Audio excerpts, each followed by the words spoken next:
What a spectacular six-hitting festival we've just witnessed at the Chinnaswamy in Bengaluru as India, riding on a fantastic partnership between Mahendra Singh Dhoni and skipper Virat Kohli, have raced away to 190 for 4 after being put into bat first by Australia. First 6 overs are getting only 53. However, Kohli and Dhoni ensuring that India would end up with far more than what the Aussies would have thought.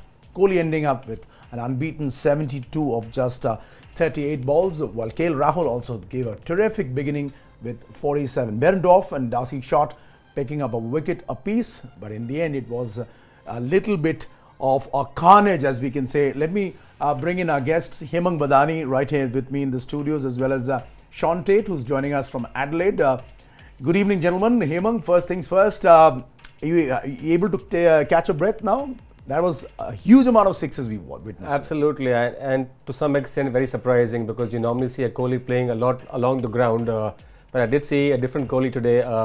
His innings was a bit in two different halves, two segments. The first was where he was about 18 of about 15 balls, and the next 24 balls we got to see a different Kohli getting about 53 and 91 of the last 6 overs. Carnage, yes, I was a bit surprised in the sense that will we even get to a 150, 99 for 3 at the end of the 14th, but then we saw a different Dhoni and a different Kohli. Absolutely. Sean Tate, I believe both you and Hemang Badani have been beaten in this race by India, because both Hemang predicted around 170, 175 odd, you said 185. India getting to 190 for 4. That's a formidable score, isn't it? Oh, it's a great score. Oh yeah, I think they just timed their run really well. Obviously, a great start. KL Rahul playing his shots, getting after it. Then the Australians seemed to be on top there for about 5 overs through the middle. A couple of wickets and keeping the runs down, and then obviously wickets in hand were the key, and the likes of Dhoni and Kohli, experienced players, just making sure they got a really good score. So that's going to be tough to beat. Right, and certainly, most certainly, the standout feature of this innings, as far as India is concerned, is the 100-run partnership in just about 50 balls between Mahendra Singh Dhoni and Virat Kohli, proving perhaps a little too good for the Aussie bowlers on the day. What stood out? We saw Rishabh Pant coming and falling cheaply, and then we had both Dhoni and Kohli at the wicket. One would have expected perhaps India to sort of try and go after the bowlers towards the last couple of overs, but from the 14th over itself, it looked like they really had a plan in place. In all fairness, I got a feeling at that point in time we were about 99 for 3 at the end of the 14th over, and I would have been happy with the 150, with the 160 itself. But yes, Dhoni and Kohli, we've all seen, and we've all seen in the past that they both loved this venue. They've both really done well at Chinnaswamy Stadium, and I think they had a plan in hand that we will take the game along to the 13th, 14th over, and at that point in time, we will start striking hard. Bear in mind that we still had batsmen to come in. We still had a Krunal Pandya, we still had a Dinesh Karthik, we still had a Vijay Shankar to come in. So that gives you a bit of a cushion that you can actually go hard a little early, keeping in mind the 3 more batsmen to come. And yes, there's one way of saying is that you want to go hard, but you have to execute it. And did they do it well or not? Beautifully batted. Absolutely, and there's a method to, not the madness, but the crazy six hitting. Let's break down India's innings of 190 as we started now. The batting power play got us 53 without loss, over 7 to 15. One would say relatively quiet. India lost 3 wickets for 60, but over 16 to 20, the last 5 overs fetching India 77 for the loss of 1 wicket. More specifically, last 6 overs, 91 on the board, and India raced away to 190. Sean, would you concede the fact that would you agree to the fact that perhaps the Aussies lacked a plan B when Dhoni and Kohli started going for those big shots?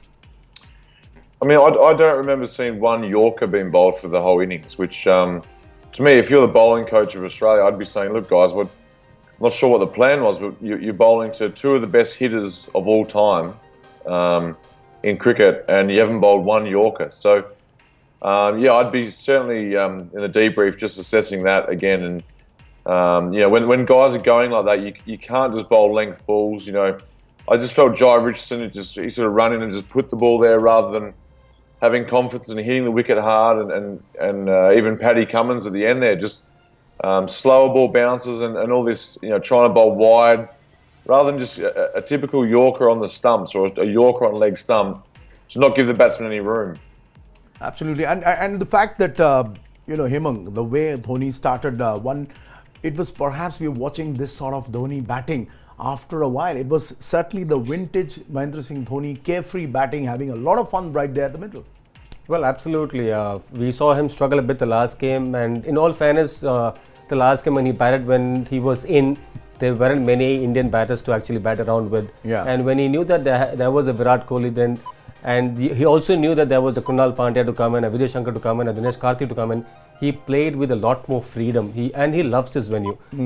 And I got a feeling that the Australians also didn't bowl the right lengths. It was good to bowl the back of length, hit the deck length at Vizag, but at the Chinnaswamy Stadium to keep bowling the back of length balls to me probably was a wrong ploy. They did try to go with the wide Yorker a couple of times. Didn't go in that direction, didn't go well for them. A couple of them, maybe at least one of them was a harsh call where I thought it wasn't a wide, but I thought they could have stuck to that plan. That is a good plan to Dhoni to go wide, but they kept bowling to his strength, bowling within the stumps, and if you bowl in the stumps to Dhoni, he's not going to miss them. Absolutely. And meanwhile, Bangalore, or rather Bengaluru on the other hand, has managed to continue its love affair with the name Rahul. No, not Rahul Dravid this time, but it's KL Rahul, and why not? What a fantastic innings from the young man Rahul, getting to 47 of just 23 balls and giving India just the sort of start which one would have wanted from him right there at the top. Hemang, do you think this innings particularly would give him a lot of confidence, especially coming on the back of another good one which he played in the first game? I think both the innings were very well batted. The first time around he got a 50, this time around he got a 47. I think he's striking the ball well. He's actually hitting the middle of the bar. And for me, the only thing that if I had to be really critical is that once you get to a 50, once you get to a 47, you're seeing the ball well. You're actually in a position to actually take the game forward. You can control the game at that point in time. Maybe he can be a little more circumspect, take a little more time. Even the ball that he picked to play the uppercut wasn't the right ball. You can't really play an uppercut of a slower ball. I don't mind you playing the uppercut when it's a normal ball, when there's pace on the ball. You need to have pace on the ball to play the uppercut. But there was no pace on the ball. Probably that shot at that point in time, maybe not. Maybe not, or perhaps he would have gone on to get a bigger one itself. Remember, you can share with us your thoughts and comments, and also leave your questions for our guests Hemang as well as Sean on our Facebook live page. And Ashish Shaw has said that he asks that has Rahul, is he certain now for the World Cup? He made sure that he's cemented his spot. Do you think he has it in him to be a regular opener for India in T20 internationals?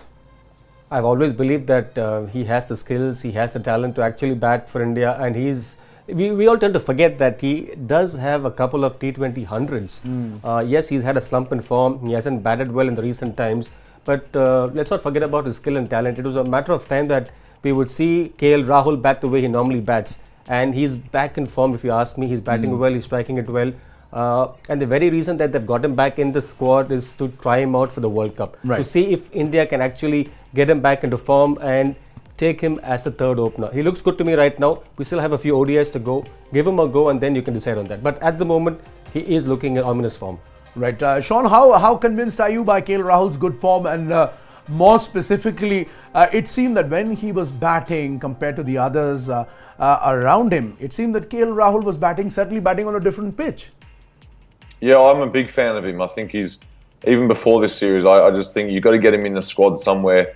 It's obviously difficult. I'm not sure about the opening stuff because you've got Shikhar and Rohit, but he's certainly got to be in the top order there somewhere. And I think he's a fantastic player, and I think he's going to be a very important player for India in the future, in the next few years. Absolutely. And the task of the day as of now would be for India to defend 190, which brings us to our next important point. Indian bowling, does it have in itself to defend 190 tonight? Hemang. We've got some runs on the board. 190 is a good enough target if you ask me, but my concern is with your fourth bowler and the fifth bowler. You'll have to fit in your overs with a Krunal Pandya, and let's not forget Vijay Shankar. He's not bowled in the recent past. He's probably just bowled, not probably, he has just bowled about 5 overs in the last 16 matches which he's played in T20 cricket. Has not really bowled much, has batted a bit, but nothing with the ball. So that's a bit of a concern for me, because you don't have another seamer to bowl, another sixth bowler to bowl your extra overs. Can Vijay Shankar squeeze in 4 overs? We'll have to wait and see. Can he pull it off? A quick word from you, Sean, before we wrap this up. How's it looking? Look, I think it's not the best Indian bowling attack we've seen of recent times. They're certainly capable. The batsmen have done their job. The 190 is a really good score, but I think Australia are half a chance to chase this total. I think it's going to be a fairly close game. Yeah. Should be a fairly close game, and we are expecting another thriller. Stoinis and Dasi shot are on their way as the Aussies look to pursue, or rather chase down 190 to seal the deal, while India will look to level this series. Remember to keep sending us your thoughts, comments and questions right here, and we'll be back right at the end of the game with ESPN Cricket for Matchday, presented to you by Maruti Suzuki.